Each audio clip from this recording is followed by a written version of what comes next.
환경보다 크신 하나님이라는 제목으로 잠시 은혜 나누기를 원합니다. 복음을 전하다가 이제 한 명 한 명 붙잡혀서 쉽게 말하면 재판정에 이제 서게 됩니다. 여러분 혹시 판사 앞에서 재판받아 보신 적 있으십니까?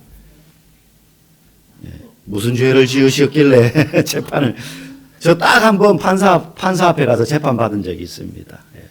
너무 이제 억울해서 이의 제기하라 그래서 경찰서에 했더니만 아침 8시까지 법원으로 오라 그러더라고요. 교통딱지를 끊겼는데 하여튼 여차저차해서 이제 4만 원 받아야 될 그 2만 원으로 깎았습니다. 판사 앞에서 억울함을 막 항변을 했어요. 그런데 판사가 좀 약간 귀찮았는지 2만 원. 그러니까 지금도 그런지 모르겠는데 저 같은 사람들이 한 20명이 앉아 있었어요. 뒤에. 나름 억울하다고 느끼는 사람들이 이의 제기한 사람. 그래서 뒤에 가니까는 경찰인지 누군지 모르겠는데 철창 안에 이렇게 있어가지고 2만 원 달라고 그래서 2만 원 주고 온 적이 있습니다. 예. 보통 이제 이의 제기하면 그게 약식으로 받거든요. 한 30명 재판하는데 1시간도 안 걸립니다. 촥촥촥촥 이렇게 가니까. 근데 예수 믿는다는 이유로 복음을 전하다가 이제 한 명씩 붙잡히는 거예요. 오늘 보니까 스데반 집사님이 이제 붙잡혀 있지 않습니까? 그래서 질문을 던집니다. 네가 한 모든 말이, 그러니까 스데반을 고소한 사람들이 있을 거 아니에요. 근데 이 사람들이 고소한 내용이 거짓이에요. 근데 대제사장과 이 사람들이 묻습니다. 이게 사실이냐? 이 사람들이 너에 대해서 고발한 내용이 사실이냐? 뭘로 고발했느냐? 우리가 그 앞에 이제 지난주에 배웠지만 이 스데반이라는 사람이 바깥에서 사람들에게 복음을 전하면서, 그들은 복음을 전한다 이런 거 모르니까요, 선동하면서 말하기를 예수라는 사람이 이 성전을 허물고 3일 만에 다시 짓겠다고 했다. 그러면서 우리 모세의 율법을 모독했다. 뭐 이런 이야기를 스데반이 했다는 거예요. 물론 스데반이 한 말이 예수님께서 부활하심을 의미하는 상징적인 표현으로 이 성전이 허물어지고 난 다음에 다시 3일 만에 지어질 것이다. 그건 성전된 예수님 자신의 몸이 3일 만에 부활할 것이다. 이걸 빗대어서 한 비유적인 설교였거든요. 그걸 인용해서 했는데 이 사람들은 그걸 꼬투리 잡아가지고 이 사람이 우리의 성전과 율법을 모독했습니다. 이러면서 지금 스데반을 고소한 거거든요. 그래서 대제사장이 묻는 거예요. 이게 사실이냐? 너가 정말 이렇게 말했냐? 그러자 스데반이 이제 우리가 읽은 2절부터 이하 8절까지, 물론 그 뒤에 쭉 이어집니다. 다음 주에도. 이제 그 대제사장들의 질문에 대답하는 내용이에요. 근데 대답의 내용이 좀 희한합니다. 네, 맞습니다. 아닌데요. 저는 그런 말 한 적 없는데요. 저 사람들이 지금 거짓말 하는 건데요. 이렇게 하지 않고 역사 이야기를 쭉 해요. 민족의 조상, 아브라함부터 이스라엘 사람들은 자기들 조상이 시작되었다고 그러거든요. 히브리 민족이. 이스라엘 사람들이 나라로는 이스라엘 사람들이지만 민족적으로는 히브리 민족이에요. 히브리 족속. 예. 우리도 뭐 한국인이지만 민족으로 또 올라가면은 뭐 여러 분류가 있잖아요. 뭐 몽골계, 뭐 무슨 계 이렇게 있고 있잖아요. 그죠? 그래서 히브리 민족의 시작이 아브라함부터라고 이들은 믿고 있어요. 실제 그렇기도 하고요. 그래서 이 스데반이 아브라함 이야기부터 쭉 시작합니다. 우리 조상 아브라함이 원래 어디 살았었는데 거기서 하나님의 부르심을 받아가지고 어디로 갔고 어디로 가고 이 이야기를 쭉 하는 거예요. 약간 생뚱맞은 것 같잖아요. 너 이거 사람들이 지금 너에 대해서 하는 이 말이 사실이야?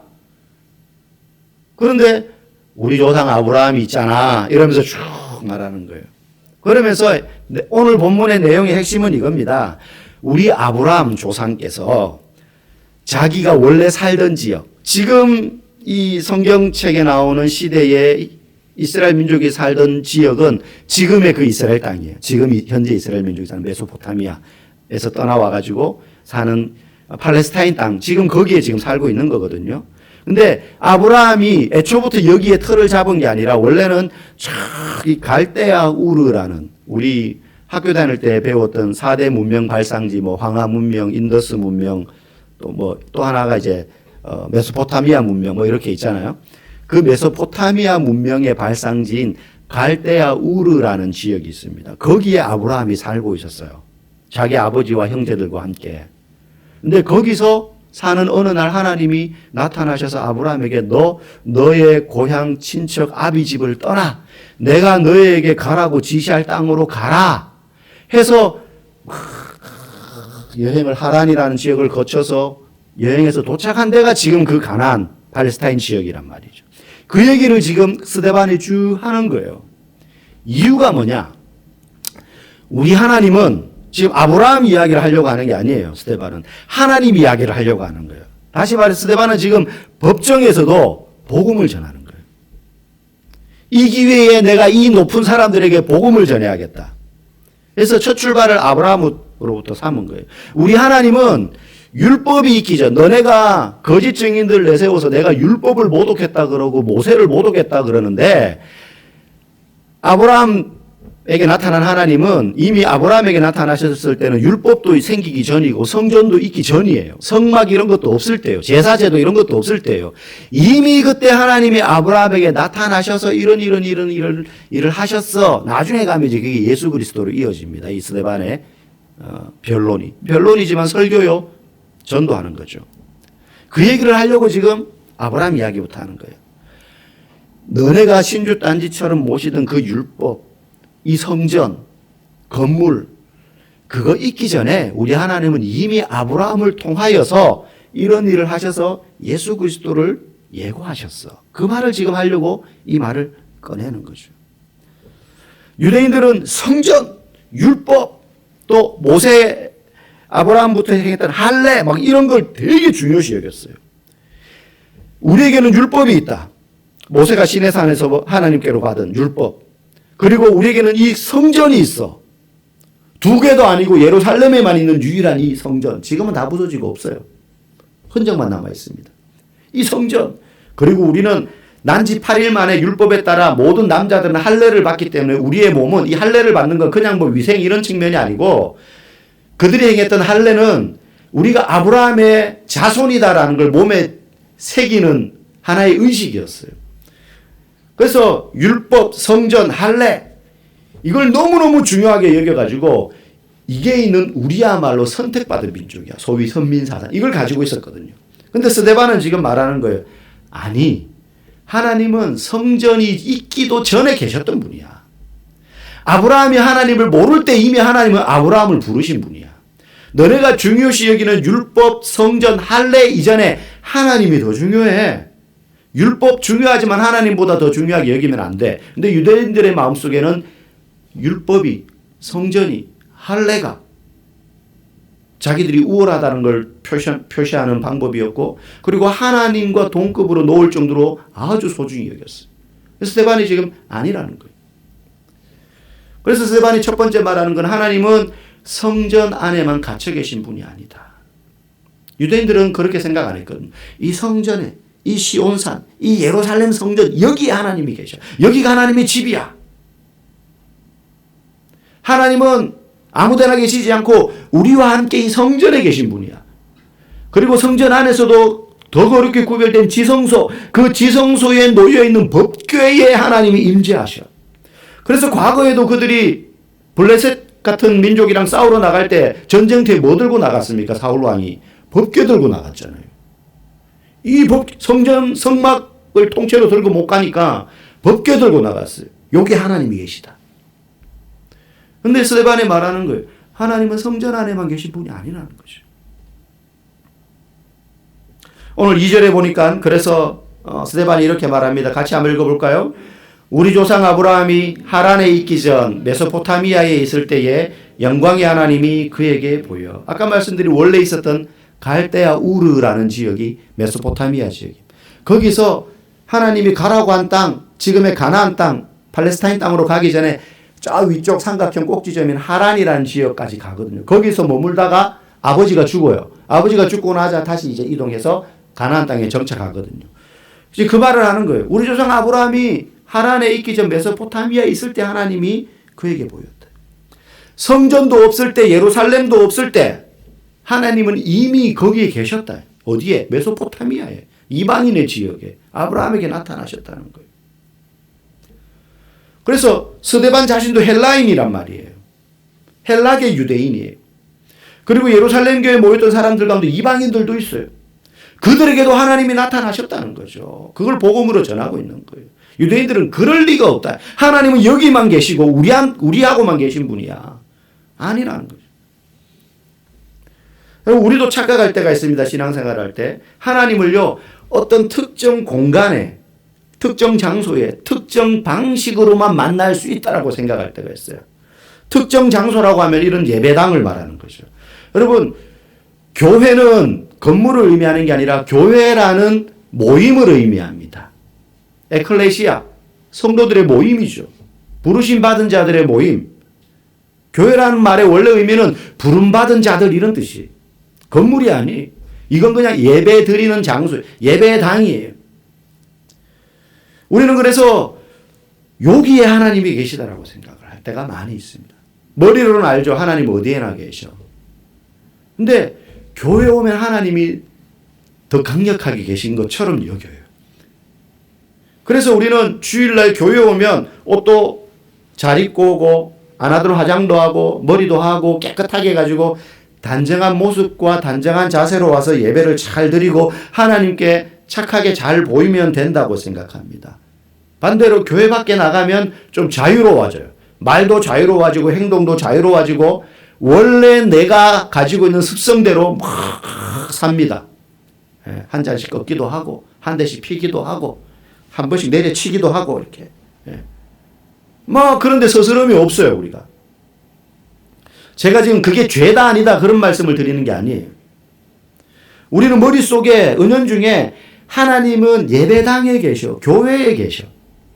그래서 여기를 벗어나면 뭔가 하나님의 감시와 하나님으로부터 내가 멀어져 있어서 내가 좀 편하게 운전하면서 욕도 좀 하고 막 성질도 부리고 그렇게 해도 좀 괜찮을 것 같은 생각이 들어요. 그러나 하나님은 여기에만 계신 분이 아니에요.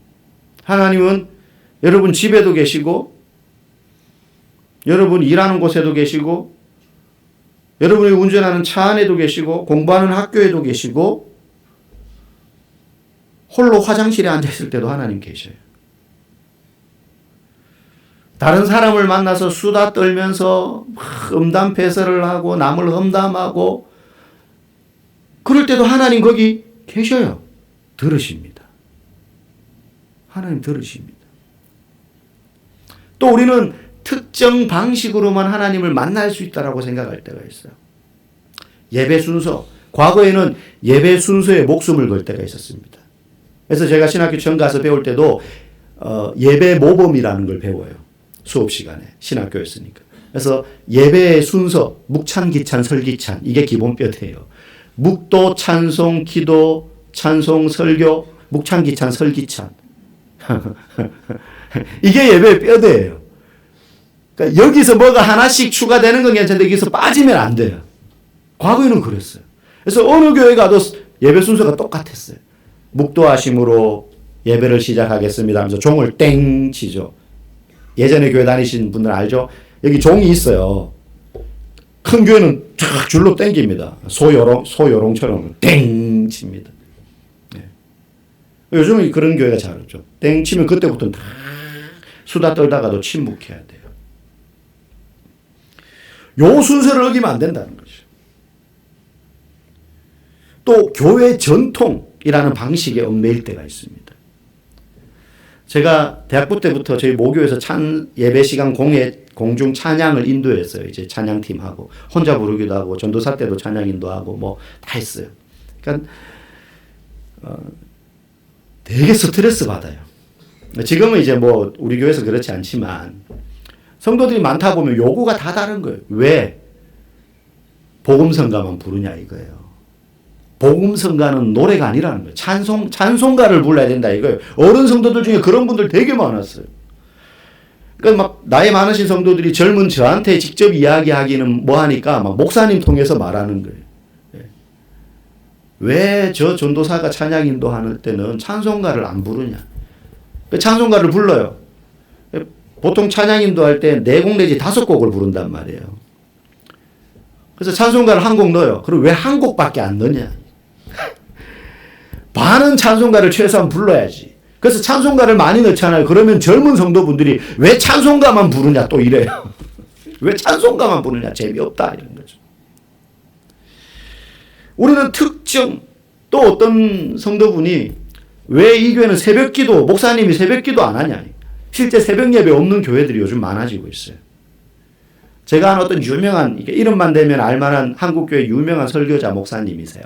제가 젊은 시절 그분 책 읽으면서 많이 도전받고 이렇게 훈련도 받았었는데 굉장히 존경받는 분이에요. 이분이 지금 원로 목사님이세요. 은퇴하신 분이에요. 나이가 많으셔서 80이 다 되셨는데 그분은 당당하게, 저는 자기가 그 교회에 개척해가지고 지금 큰 교회를 이뤘는데 그 교회는 새벽기도가 없어요. 그분이 목회할 때. 우리 교회는 새벽기도 안 했다고.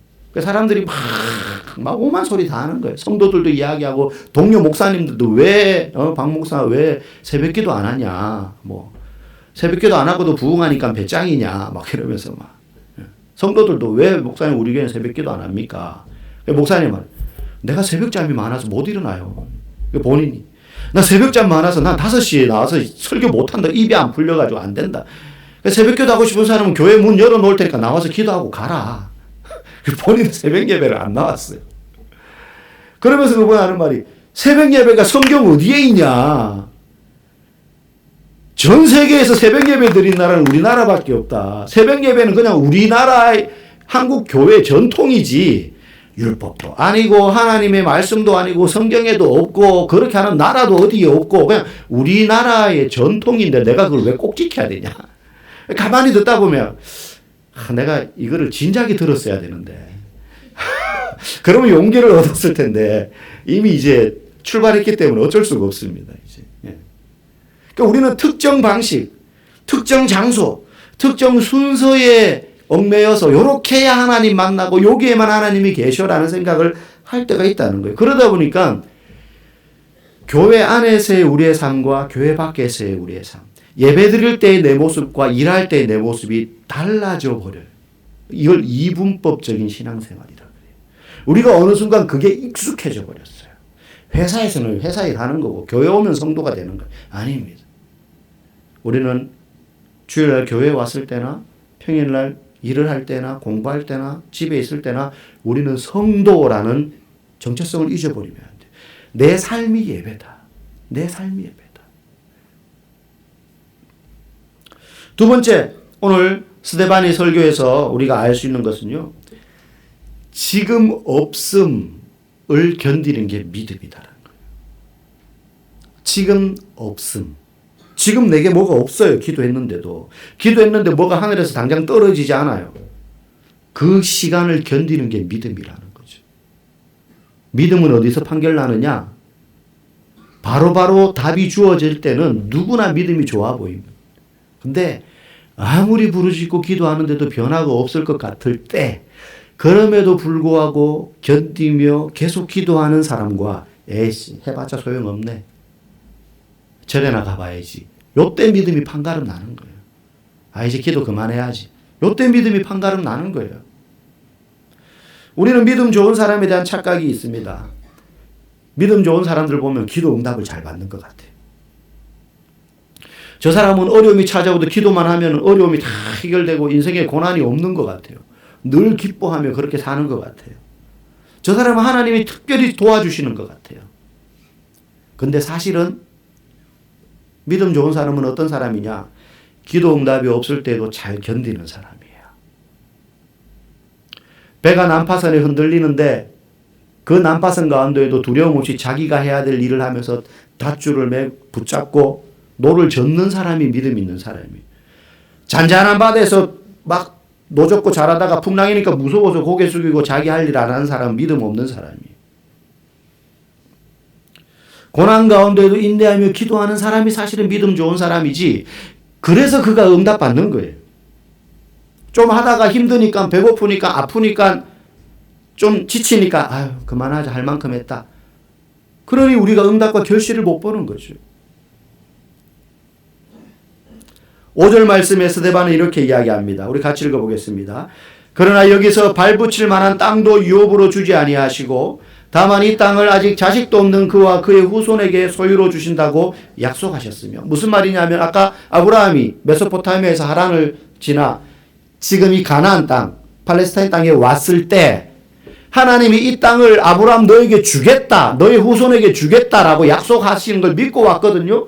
근데 왔다고 해서 누가 아이고 오셨군요, 기다리고 있었습니다 하면서 이 땅을 당신께 내어드리겠습니다, 아무도 그러지 않았어요. 당연하겠죠. 아브라함이 누군지도 모르는데.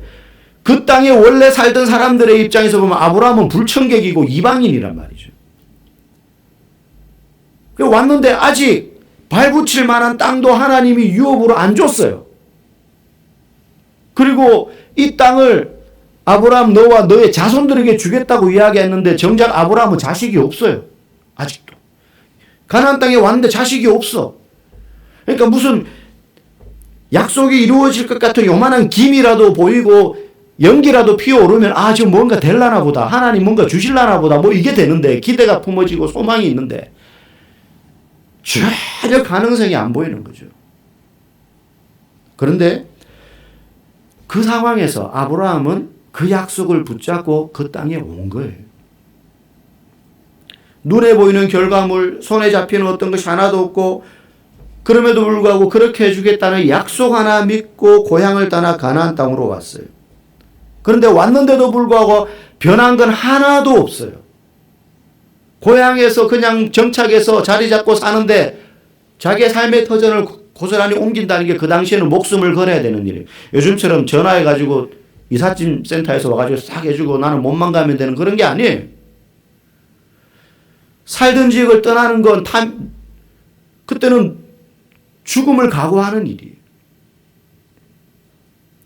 그런데 왔는데 지금 아무것도 없어요.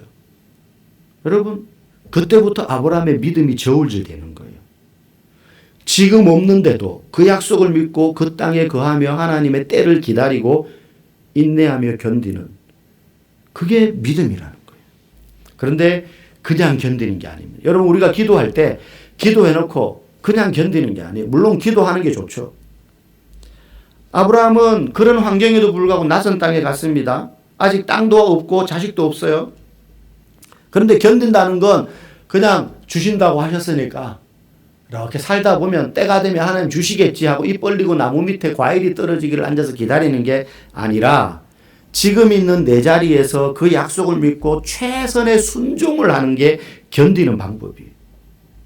최선의 순종을 해야 돼요. 그래서 이삭을, 여러분 아브라함에게 나중에 아들을 주잖아요. 이삭이라는 아들이 태어나죠. 근데 그 이삭을 하나님이 너 제물로 바쳐라 나한테 그러시잖아요. 사실 앞뒤가 안 맞는 하나님의 무리한 요구예요. 너의 자손을 통해서 이 땅에서 번성하게 해주겠다, 이 땅을 차지하게 해주겠다고 해서 약속하신 아들을 한 명 줬는데 이 아들을 내게 제물로 바치라는 거죠. 그럼 하나님의 약속이 어떻게 되는 겁니까? 무효가 되잖아요. 그런데 아브라함은 그 자녀를 바칩니다. 그런데 바칠 때 그냥 바치지 않아요. 히브리서 11장 17절 19절에 보면 이렇게 말씀하십니다. 우리 같이 읽어보겠습니다. 아브라함은 시험을 받을 때에 믿음으로 이삭을 드렸으니 그는 약속들을 받은 자로 돼 하나님이 능히 이삭을 죽은 자 가운데서 다시 살리실 줄로 생각한지라. 아멘. 약속 믿고 아이고 여기 왔으니까 이제 견디다 보면 하나님이 땅을 주시겠죠 하고 있었던 게 아니고 바쳐라 할 때 순종했어요. 아브라함의 마음에 믿음이 있었죠. 내 자손을 통하여서 이 땅을 누리고 기업으로 주시겠다고 하셨으니 이 아들을 죽여서 제물로 드린다 할지라도 하나님이 이 아들을 다시 살리셔서라도 그 약속을 이루실 거야 라는 걸 믿고 바쳤어요. 그냥 가서 그 땅에 거했으니까는 끝이 아니에요. 그냥 견딘 게 아니라 최선의 순종을 한 거죠. 최선의 순종. 순종의 대가로 그걸 주신 게 아닙니다. 순종하기 이전에 이미 하나님 주겠다고 먼저 약속하셨어요. 그리고 나서 순종하는지 안 하는지를 보시는 거예요. 하나님이 저와 여러분들에게 어떤 것을 주겠다고 약속하시고 준비하고 계세요. 문제는 그걸 믿고 내가 순종하느냐는 거죠. 순종하느냐. 그냥 기도만 하고 있는 것이 아니라 내 삶을 하나님의 뜻에 맞추어서 헌신하는 자리로 방향 조정해서 행동하고 결단하고 그렇게 실제 살아가느냐. 하나님은 그걸 보시고 우리의 믿음과 우리의 결단을 통하여서 응답을 하신다는 거예요. 목숨을 이삭을 죽이려고 하기 직전에 하나님이 막으셨지만 적어도 아브라함은 진짜 바칠 생각이었어요. 왜? 지금의 이 환경보다 하나님의 약속이 더 강력하다는 걸 믿었기 때문에. 여기서 믿음의 응답의 유무가 판정이 나는 거예요. 결정적인 순간에 여기서 내가 이쪽으로 한 걸음 더 내디느냐 아니면 여기 한 걸음 내디면 떨어질 것 같은데 하고 발을 빼느냐. 사실 거기서 우리는 거기서 못 넘어갈 때가 많아요. 우리는 사실은. 저와 여러분 모두가 크고 작은 실패를 경험하신 적이 있을 것입니다. 학생 때, 취업할 때 시험에 떨어지거나 취업에 떨어지거나 또 사업에 실패하거나 결혼에 실패해서 등등등 그때마다 우리의 마음에 내 인생은 끝장났다. 나는 이제 실패했어. 나는 낙오자야. 하나님이 나에게 왜 이런 시련을 주시나 싶을 때가 있죠. 저도 신학대학원 갈 때 시험 떨어진 적이 있습니다. 그때 온 세상이 캄캄했어요. 그냥 저 혼자 공부하다가 떨어진 거면 괜찮은데 전도사로 교회에서 사역을 하고 있고 그때 제가 초등부 전도사였단 말이에요. 초등부 전도사였는데 전도사님이 시험에 떨어졌어요. 신학대학원을 가야 목사가 되고 하는데 그때 더 마음이 그런 건 윤영부 전도사님은 시험에 붙었어요. 물론 그분은 더 급해 저보다. 이 결혼도 했고 자녀도 있고 늦게 시작하셨기 때문에 그분이 먼저 되긴 돼야 돼. 근데 저랑 같이 시험 쳤는데 거기는 됐고 저는 떨어졌어요. 초등부 애들하고 교사 앉혀놓고 이제 설교하는데 소망에 대한 설교, 믿음에 대한 설교, 기도에 대한 설교하는데 앉아서 지는 떨어져 놓고 얼마나 마음이 무겁고 이번 주일은 교회 가기 정말 싫다. 한 주 쉬면 안 될까? 온 교회가 누구 전도사 3명의 전도사 이번에 신대원 시험 치는 거 다 아는데 나만 떨어졌네. 속으로 하나님 왜 나에게 이런 시련을, 이런 생각이 들죠. 인생이 끝장난 것 같아요. 또 1년을 또 어떻게 견디지? 이 공부를 또 해야 되나 이런. 근데 여러분 물론 그 다음에는 반대 현상이 일어났습니다.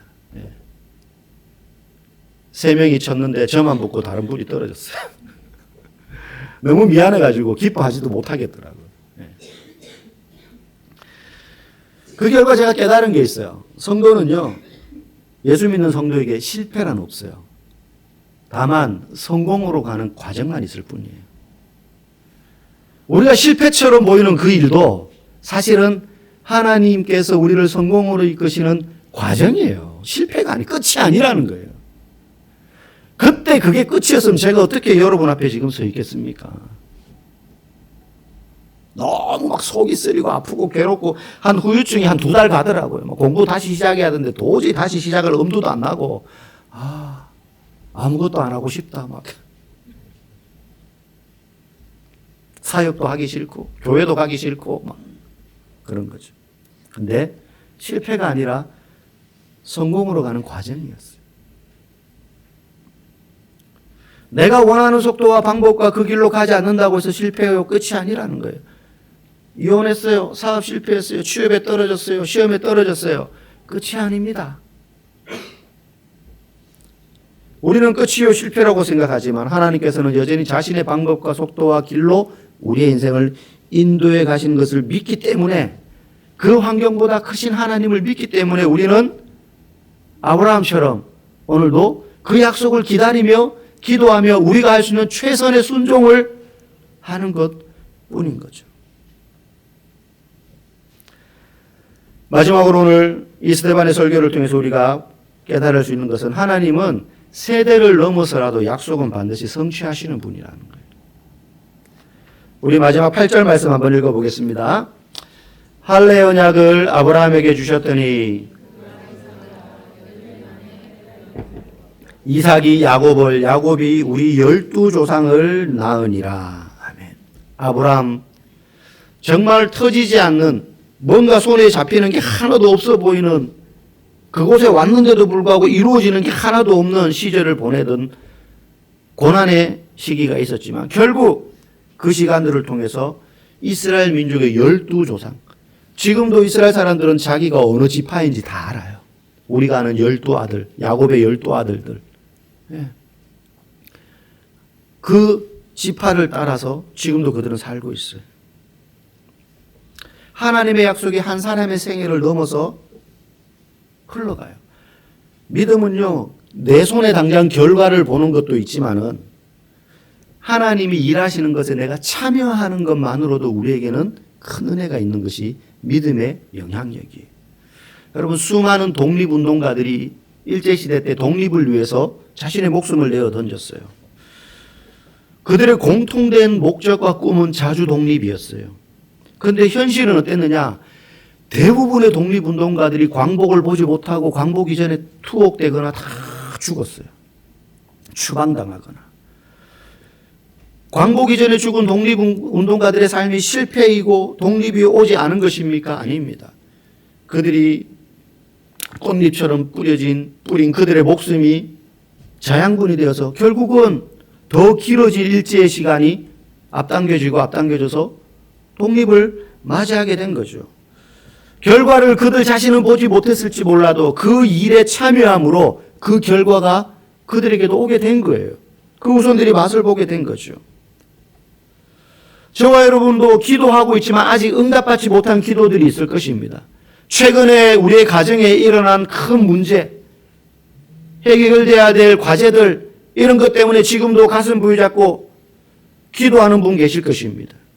어쩌면 마음이 힘들긴 한데 아직 기도 못하시는 분은 먼저 기도부터 시작하십시오. 그리고 여러분들이 분명히 믿으실 것은 하나님은 이 약속을 이루시기 위하여 나는 기도하기를 쉴 때가 있지만 하나님은 쉬지 않고 그 일을 이루어 가시는 분이라. 하나님은 저와 여러분들보다 훨씬 부지런하신 분입니다. 하나님은 저와 여러분들보다 훨씬 더 열심히 극성인 분이세요. 우리의 기도에 응답하시기 위하여서. 내가 일하고 있다. 하나님 말씀하세요. 나의 방식대로 이루어가고 있다. 너는 그 일이 이루기까지 낙심하지 말고 믿음으로 순종하여 내 일에 참여해라. 참여해라. 말씀을 정리하겠습니다. 첫 번째, 오늘 스데반은 법정에 서서 복음을 전하고 있습니다. 전하면서 첫 번째, 하나님은 건물 안에만 계시는 하나님이 아니십니다. 하나님은 우리가 어디에 있든지 무엇을 하든지 거기에 살아계셔서 우리와 함께 계신 분이다. 그러므로 교회 안과 교회 밖, 주일과 평일을 구분하지 말고 매일매일이 주일이요 어느 곳이든 교회라는 믿음으로 살아가시를 주의 이름으로 축복합니다. 두 번째, 믿음의 사람은 지금의 환경보다 크신 하나님을 믿고 나아간다. 그래서 그냥 입 벌리고 기다리고 있는 것이 아니라 내가 할 수 있는 최선의 순종의 열매를 하나님 앞에 드릴 때에 환경보다 크신 하나님이 여러분의 삶 가운데 응답하실 줄 믿습니다. 마지막으로 그 하나님은 시간을 뛰어넘어 세대를 뛰어넘어 반드시 그 약속을 성취하시기 위하여 일하시는 하나님이시다. 여러분, 그 사실을 믿으며 나의 속도와 나의 방법과 다르다 할지라도 하나님이 분명히 일하셔서 우리의 인생을 끝까지 보시면서 인도해 가신다는 사실을 기억하시고 그 하나님을 신뢰하며 하나님의 일에 동참하여서 하나님이 여러분들을 통하여 이루시는 크고 놀라운 일을 눈으로 목격하고 경험하는 그 은혜가 있기를 주의 이름으로 간절히 축복합니다.